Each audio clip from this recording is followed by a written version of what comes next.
Thank you, everyone. Thank you, everyone. Thank you. Okay, let's get to business. Let's get to business. All right. So let me start by thanking my most incredible husband, Doug, for being an incredible partner to me, an incredible father to Cole and Ella, and happy anniversary, Dougie. I love you so very much. To our President, Joe Biden. When I think about the path that we have traveled together, Joe, I am filled with gratitude. Your record is extraordinary, as history will show, and your character is inspiring. And Doug and I love you and Jill and are forever thankful to you both.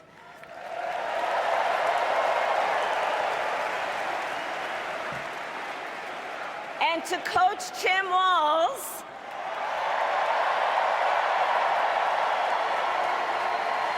you are going to be an incredible vice president. And to the delegates and everyone who has put your faith in our campaign, your support is humbling. So, America, the path that led me here in recent weeks was no doubt unexpected. But I'm no stranger to unlikely journeys. So, my mother, our mother, Kamala Harris, had one of her own. And I miss her every day, and especially right now. And I know she's looking down, smiling. I know that.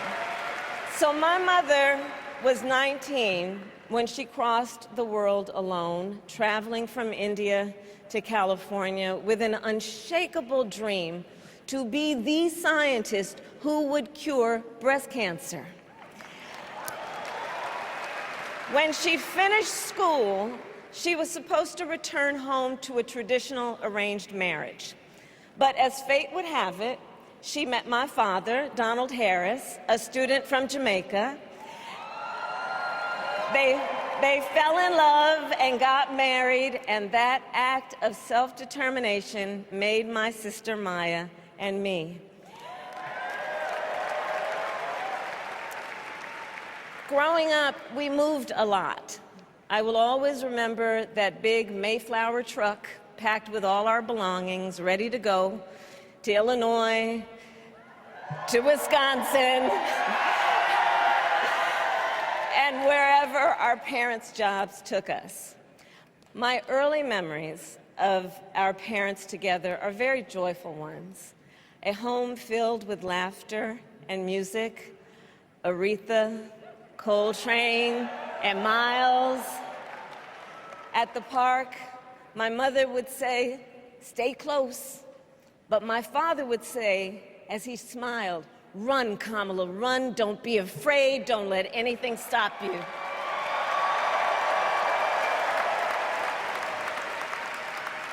From my earliest years, he taught me to be fearless. But the harmony between my parents did not last. When I was in elementary school, they split up, and it was mostly my mother who raised us. Before she could finally afford to buy a home, she rented a small apartment in the East Bay. In the Bay,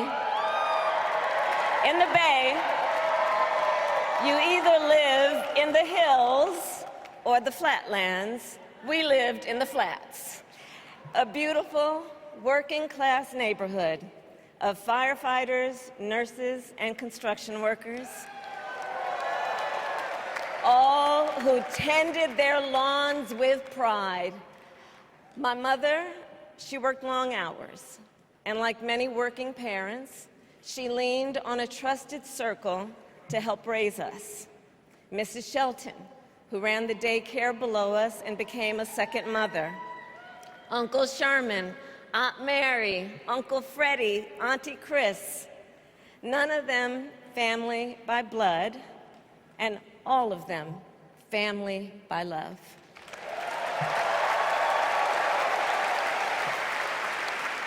family who taught us how to make gumbo, how to play chess, and sometimes even let us win. Family who loved us, believed in us, and told us we could be anything and do anything.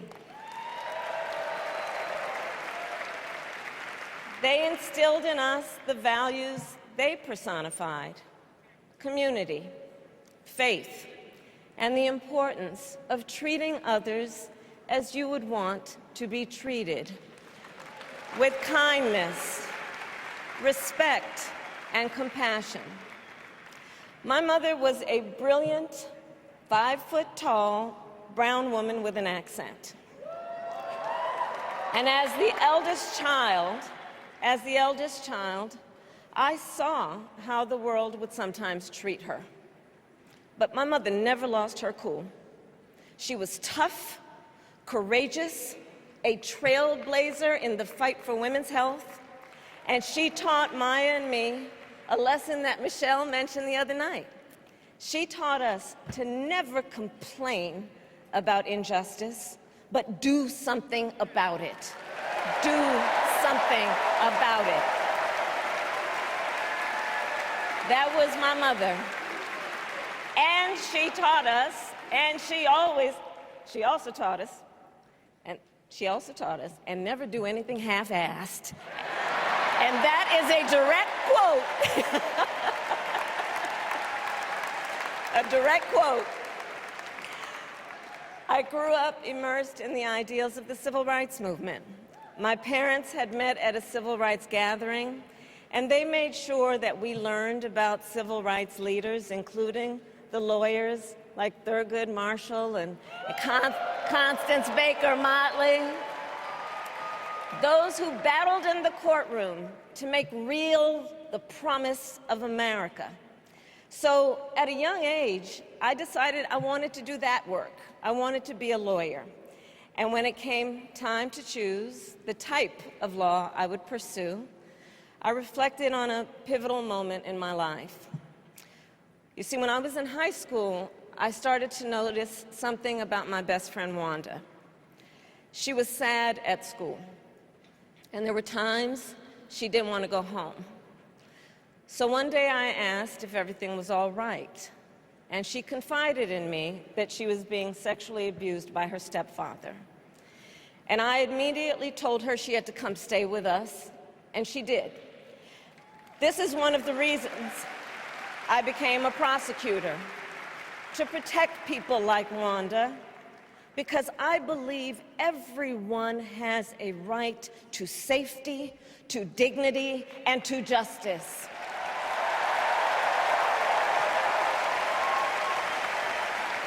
As a prosecutor, when I had a case, I charged it not in the name of the victim, but in the name of the people. For a simple reason.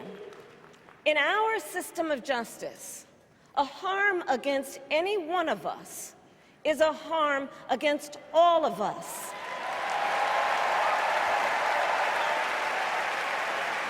And I would often explain this to console survivors of crime, to remind them no one should be made to fight alone.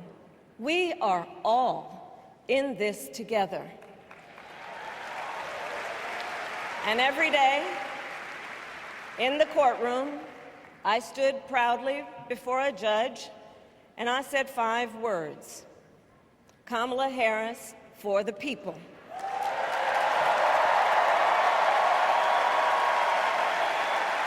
And to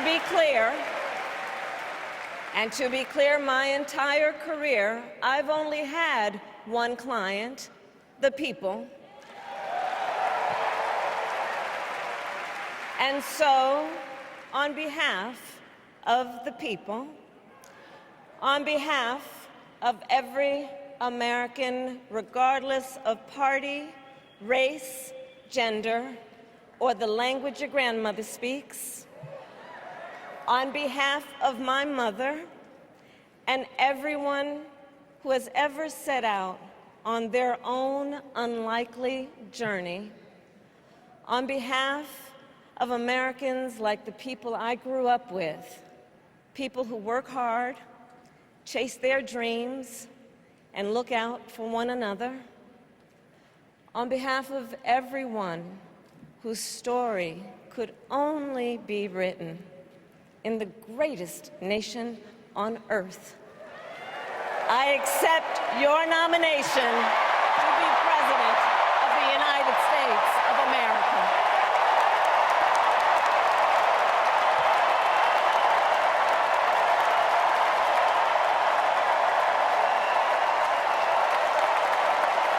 And with this election,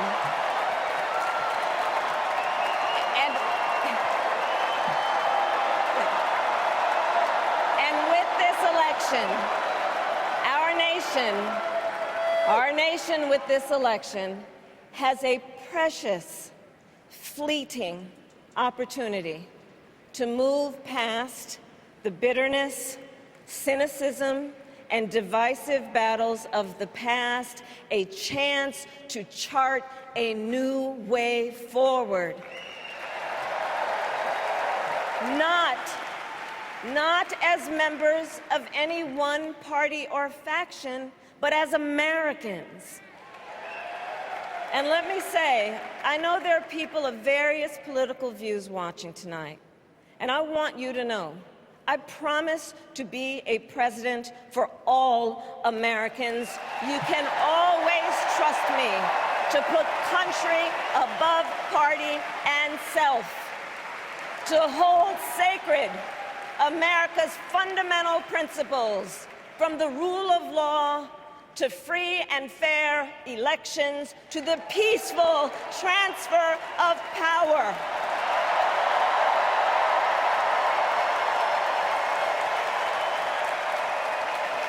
I will be a president who unites us around our highest aspirations, a president who leads and listens, who is realistic, practical, and has common sense, and always fights for the American people. From the courthouse to the White House, that has been my life's work. As a young courtroom prosecutor in Oakland, California, I stood up for women and children against predators who abuse them. As Attorney General of California, I took on the big banks, delivered $20 billion for middle-class families who faced foreclosure, and helped pass a homeowner Bill of Rights, one of the first of its kind in the nation. I stood up for veterans and students being scammed by big for-profit colleges, for workers who are being cheated out of their wages, the wages they were due, for seniors facing elder abuse. I fought against the cartels who traffic in guns and drugs and human beings, who threaten the security of our border and the safety of our communities. And I will tell you, these fights were not easy, and neither were the elections that put me in those offices. We were underestimated at practically every turn, but we never gave up, because the future is always worth fighting for.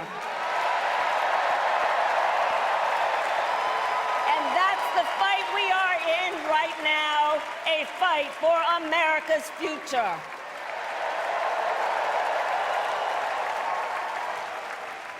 Fellow Americans, this election is not only the most important of our lives, it is one of the most important in the life of our nation. In many ways, Donald Trump is an unserious man. But the consequences But the consequences of putting Donald Trump back in the White House are extremely serious. Consider not only the chaos and calamity when he was in office, but also the gravity of what has happened since he lost the last election. Donald Trump tried to throw away your votes. When he failed, he sent an armed mob to the United States Capitol, where they assaulted law enforcement officers. When politicians in his own party begged him to call off the mob and send help, he did the opposite. He fanned the flames. And now, for an entirely different set of crimes, he was found guilty of fraud by a jury of everyday Americans and separately found liable for committing sexual abuse. And consider what he intends to do if we give him power again. Consider his explicit intent to set free violent extremists who assaulted those law enforcement officers at the Capitol. His explicit intent to jail journalists, political opponents, and anyone he sees as the enemy. His explicit intent to deploy our active duty military against our own citizens. Consider the power he will have, especially after the United States Supreme Court just ruled that he would be immune from criminal prosecution. Just imagine Donald Trump with no guardrails, and how he would use the immense powers of the presidency of the United States, not to improve your life, not to strengthen our national security, but to serve the only client he has ever had, himself.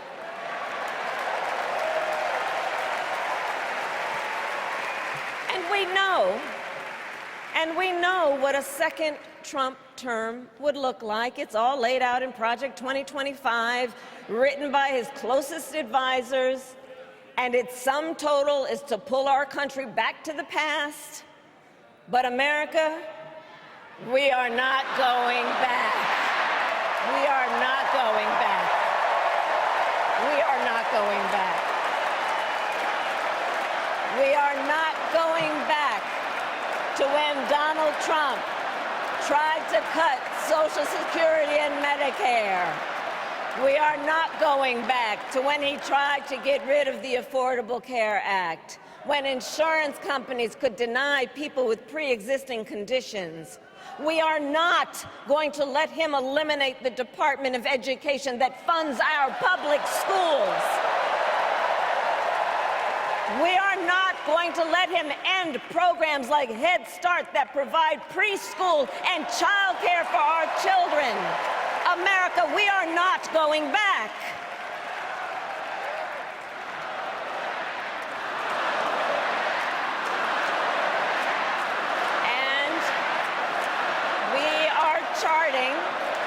And we are charting a new way forward.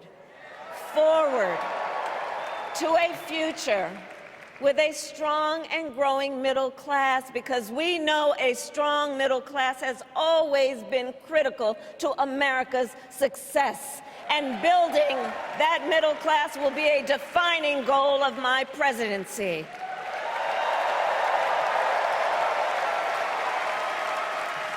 And I'll tell you, this is personal for me. The middle class is where I come from. My mother kept a strict budget. We lived within our means, yet we wanted for little. And she expected us to make the most of the opportunities that were available to us and to be grateful for them. Because, as she taught us, opportunity is not available to everyone. That's why we will create what I call an opportunity economy where everyone has the chance to compete and a chance to succeed. Whether you live in a rural area, small town, or big city.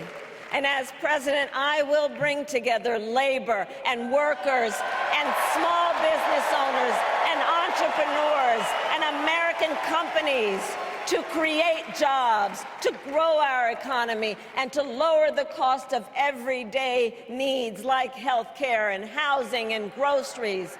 We will provide access to capital for small business owners and entrepreneurs and founders. And we will end America's housing shortage and protect Social Security and Medicare. Now compare that to Donald Trump, because I think everyone here knows he doesn't actually fight for the middle class. He doesn't actually fight for the middle class. Instead, he fights for himself and his billionaire friends. And he will give them another round of tax breaks that will add up to $5 trillion to the national debt. And all the while, he intends to enact what in effect is a national sales tax, call it a Trump tax, that would raise prices on middle-class families by almost $4,000 a year. Well, instead of a Trump tax hike, we will pass a middle-class tax cut that will benefit more than 100 million Americans.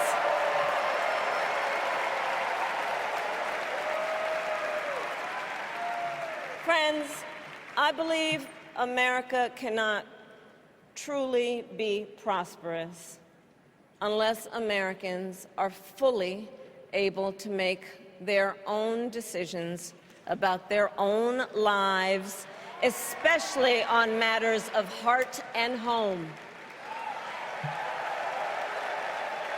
But tonight, in America, too many women are not able to make those decisions. And let's be clear about how we got here.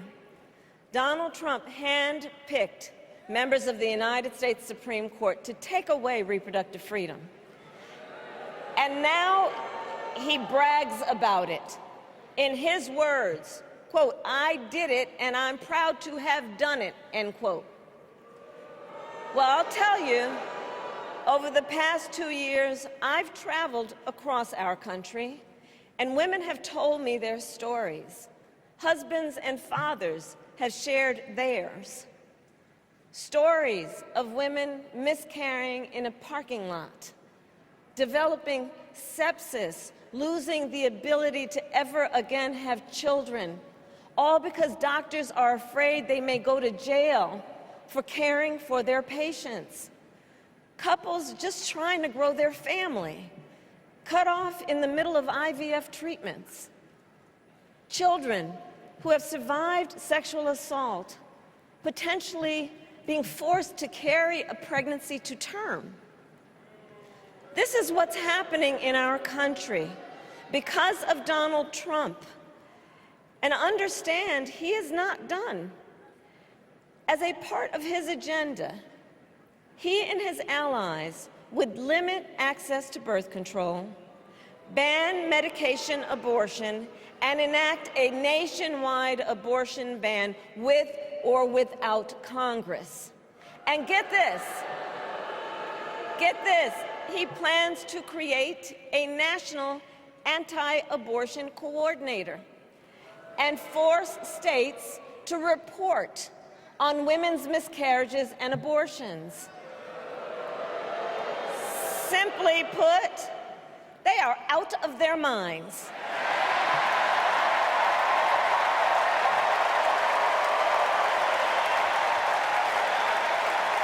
And one must ask, why exactly is it that they don't trust women?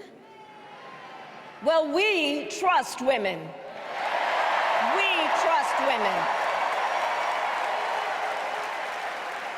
And when Congress passes a bill to restore reproductive freedom, as President of the United States, I will proudly sign it into law.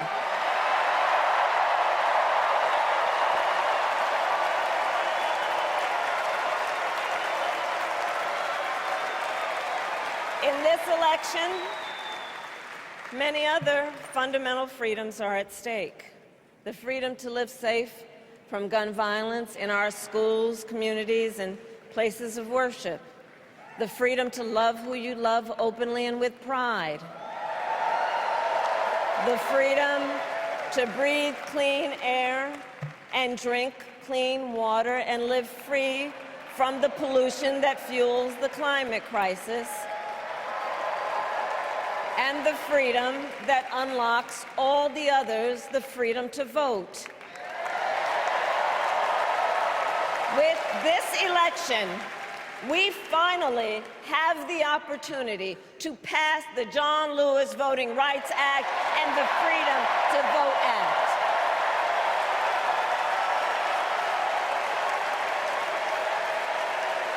And let me be clear, after decades in law enforcement, I know the importance of safety and security, especially at our border. Last year, Joe and I brought together Democrats and conservative Republicans to write the strongest border bill in decades. The Border Patrol endorsed it. But Donald Trump believes a border deal would hurt his campaign. So he ordered his allies in Congress to kill the deal. Well, I refuse to play politics with our security. And here is my pledge to you. As president, I will bring back the bipartisan border security bill that he killed, and I will sign it into law. I know we can live up to our proud heritage as a nation of immigrants and reform our broken immigration system. We can create an earned pathway to citizenship and secure our border.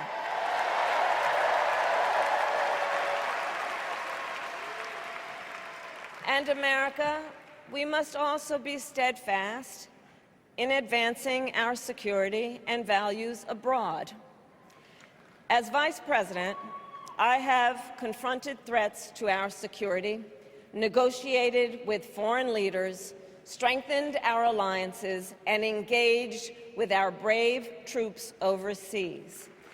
As Commander-in-Chief, I will ensure America always has the strongest, most lethal fighting force in the world. And I will fulfill our sacred obligation to care for our troops and their families, and I will always honor and never disparage their service and their sacrifice.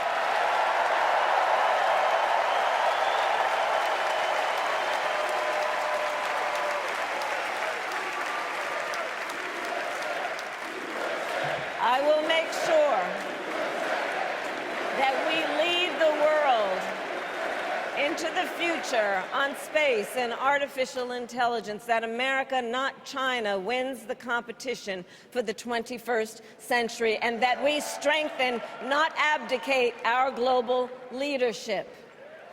Trump, on the other hand, threatened to abandon NATO. He encouraged Putin to invade our allies, said Russia could, quote, do whatever the hell they want. 5 days before Russia attacked Ukraine, I met with President Zelensky to warn him about Russia's plan to invade. I helped mobilize a global response, over 50 countries, to defend against Putin's aggression. And President, I will stand strong with Ukraine and our NATO allies.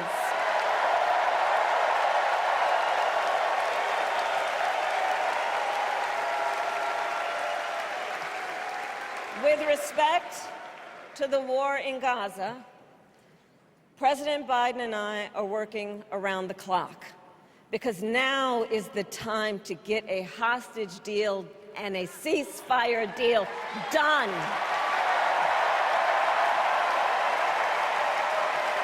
And let me be clear, I will always stand up for Israel's right to defend itself, and I will always ensure Israel has the ability to defend itself, because the people of Israel must never again face the horror that a terrorist organization called Hamas caused on October 7, including unspeakable sexual violence and the massacre of young people at a music festival. At the same time, what has happened in Gaza over the past 10 months is devastating. So many innocent lives lost. Desperate, hungry people fleeing for safety over and over again. The scale of suffering is heartbreaking. President Biden and I are working to end this war such that Israel is secure, the hostages are released, the suffering in Gaza ends, and the Palestinian people can realize their right to dignity, security, freedom, and self-determination.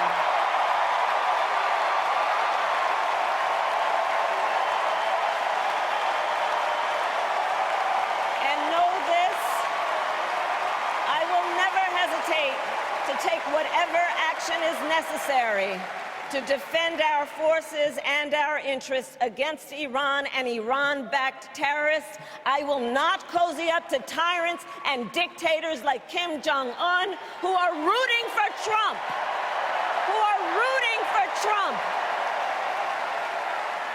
Because, you know, they know he is easy to manipulate with flattery and favors.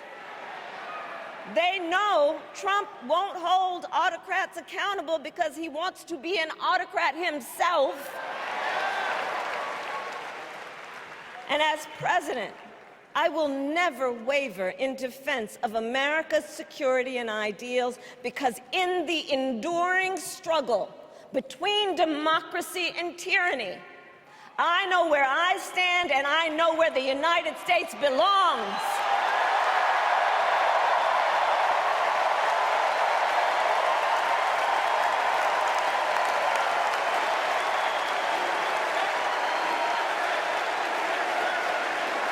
So fellow Americans, I love our country with all my heart. Everywhere I go, in everyone I meet, I see a nation that is ready to move forward, ready for the next step in the incredible journey that is America. I see an America where we hold fast to the fearless belief that built our nation and inspired the world, that here, in this country, anything is possible, that nothing is out of reach. An America where we care for one another, look out for one another, and recognize that we have so much more in common than what separates us. That none of us has to fail for all of us to succeed. And that in unity there is strength. You know, our opponents in this race are out there every day denigrating America, talking about how terrible everything is. Well, my mother had another lesson she used to teach.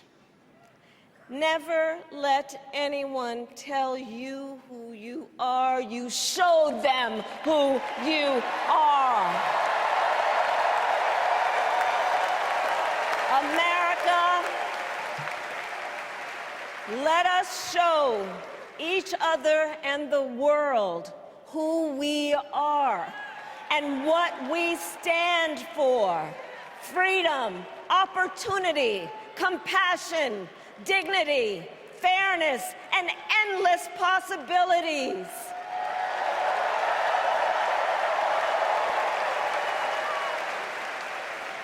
We are the heirs to the greatest democracy in the history of the world.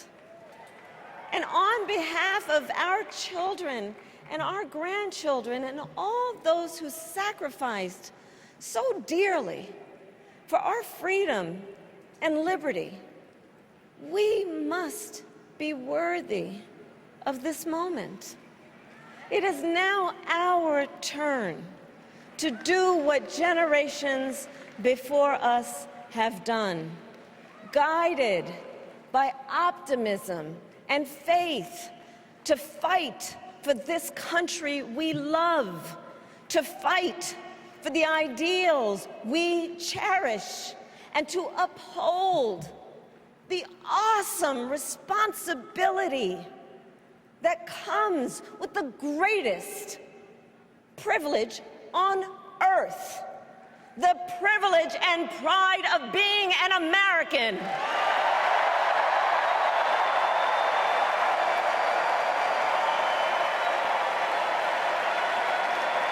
So let's get out there, let's fight for it, let's get out there, let's vote for it, and together let us write the next great chapter in the most extraordinary story ever told.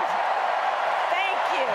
God bless you, and may God bless the United States of America.